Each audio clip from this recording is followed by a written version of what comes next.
Pichincha Universal, generando noticias. Jaime Galarza Zavala, escritor, poeta, periodista, político ecuatoriano, ha publicado más de 20 libros. Ustedes lo recordarán por El yugo feudal, El festín del petróleo y más recientemente por Quienes mataron a Roldós. Muchísimas gracias. Qué mejor voz para dar una evaluación, diagnóstico a esta hora de la patria de los 40 años de democracia. Bienvenido, Jaime. Bueno, muchas gracias a Radio Pichincha Universal. Una voz democrática necesaria en este momento histórico más que en otros momentos, seguramente.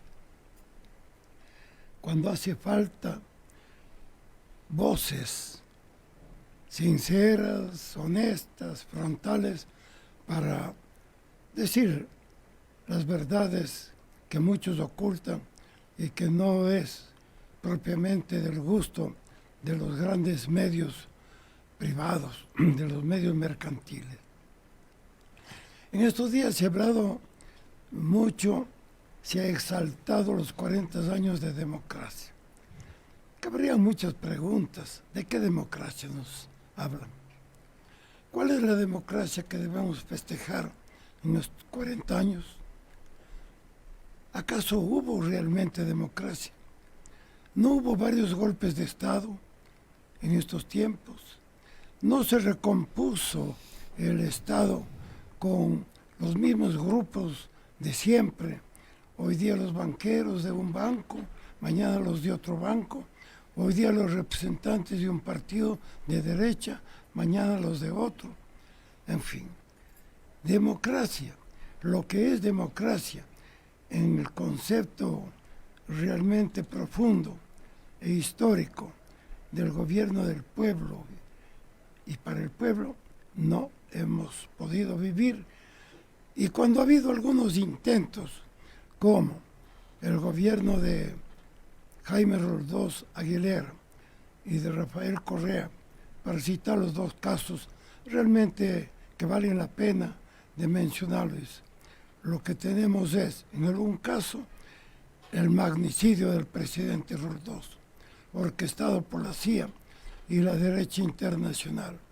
Y en el otro caso, pues, estamos viviendo las campañas de odio, de difamación contra Rafael Correa, que sin ser el santo de mi devoción, como se dice vulgarmente, no puedo dejar de reconocer la impronta que dejó como en el camino de una democracia, de una participación popular, que fue plasmada sobre todo en la Constitución, hoy tan combatida, tan repudiada por los sectores antidemocráticos, la Constitución de 2008, la Constitución de Montecristi. Y me he referido a esto de que ahora se exalta mucho la democracia. Y es curioso que lo hagan figuras golpistas que atentaron contra la democracia seriamente. Bueno, hay casos que no valen la pena mencionarlos porque nadie les oye, nadie les escucha, nadie los lee. Hay otros casos que sí creo que vale la pena tomar en cuenta, aunque sea por la resonancia que dan a su nombre determinados medios. El caso de Rosalía Arteaga me parece digno de recordación. ¿Y por qué digo? Porque Rosalía Arteaga, hoy, en estos días, objeto de grandes reportajes, páginas enteras en determinados medios mercantiles, hace gala de defensa de la democracia. Pero se olvida que ella escribió un libro, se llama La Presidenta. Y el libro de Rosalía Arteaga es, si se quiere decir, exagerando el término, una especie de manual de la conspiración política, de la conspiración antidemocrática. Elegida ella por el pueblo ecuatoriano, vicepresidente de Abdalá Bucaram Ortiz, el 7 de julio de 1996, a lo que se dedicó desde el comienzo es a conspirar contra quien fue el auspiciante de su candidatura. Abdalá Bucaram, al cual estoy lejos de defender, simplemente menciono el hecho histórico. En ese libro la presidenta Rosalía Arteaga nos revela cosas que vale la pena que el país las conozca. Por ejemplo, ella dice, con mucha soltura, que tuvo varias conversaciones con el entonces embajador norteamericano Leslie Alexander.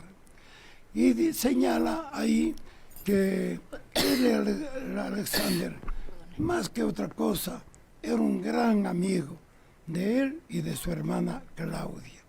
Y este gran amigo les daba buenos consejos políticos. Entre otros, nunca les aconsejó que no conspirara a Rosalía Arteaga.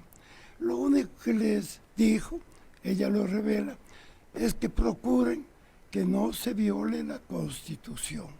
Es decir, que se haga una transmisión del mando de la presidencia a la vicepresidenta Rosalía Arteaga, procurando mantener la Constitución.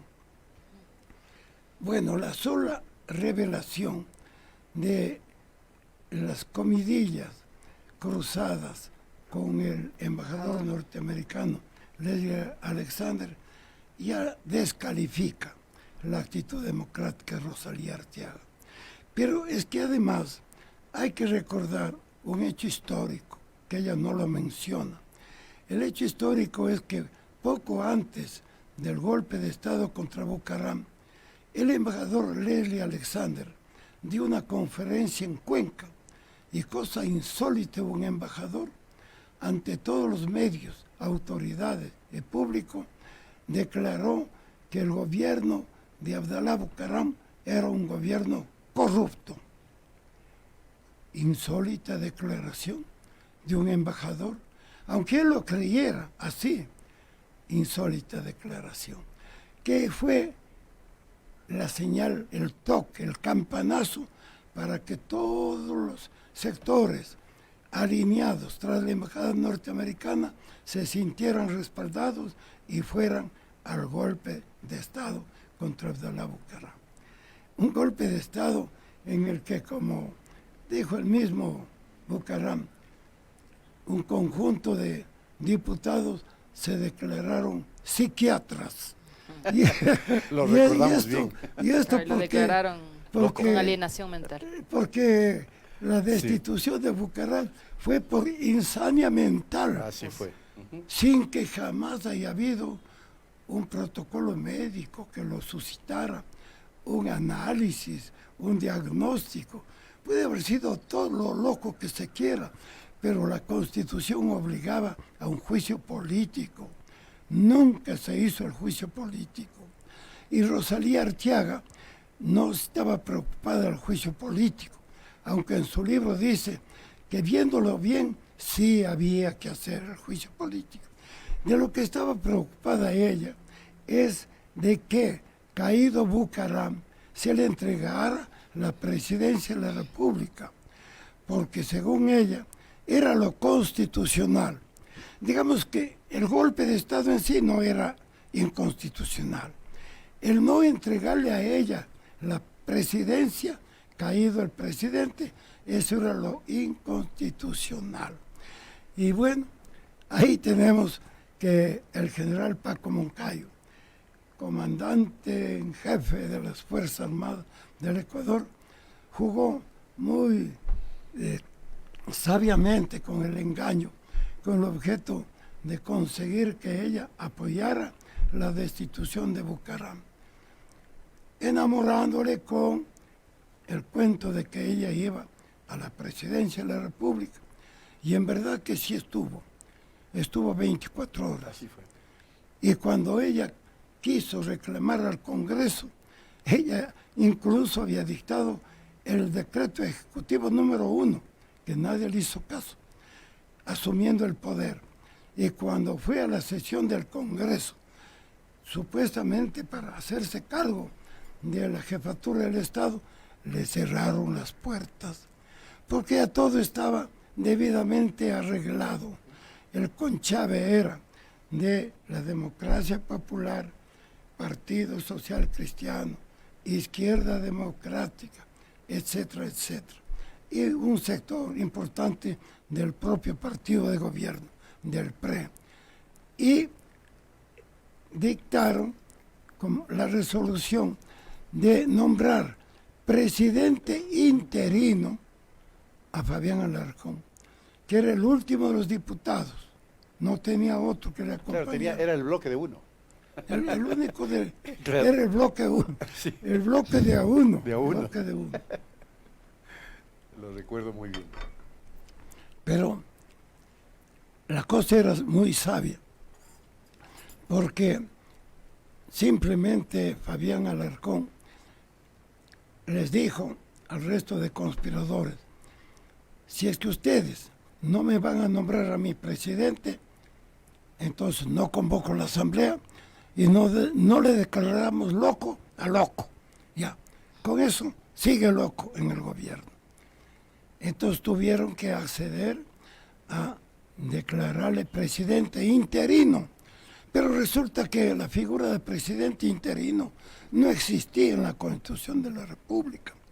Solo existía presidente y vicepresidente, para el caso de que el primero faltara definitivamente. Pues Rosalía Arteaga no ejerció realmente la presidencia de la República por más de 24 horas. Hay un rumor muy extendido de que a pesar de eso, habría que comprobarlo. Ustedes como periodistas sería bueno que lo averigüen. A pesar de que nunca ejerció la presidencia de la República, figura entre los expresidentes que reciben pensión vitalicia Está del comprobado. Estado. Por un día de presidencia. Y está comprobado, eso pasa. ¿Está comprobado? Sí. Bueno, si está comprobado, entonces, con razón, cualquier dictador también puede reclamar porque ejercieron el poder. Es evidente. Es decir, es un juego de la democracia. Si es que hay un acto de corrupción que debería ella condenar, en primer lugar, es su propio apetito presupuestívoro, en el sentido de que se le dé una pensión que no la merece, porque simplemente no ocupó jamás el cargo de presidente de la República.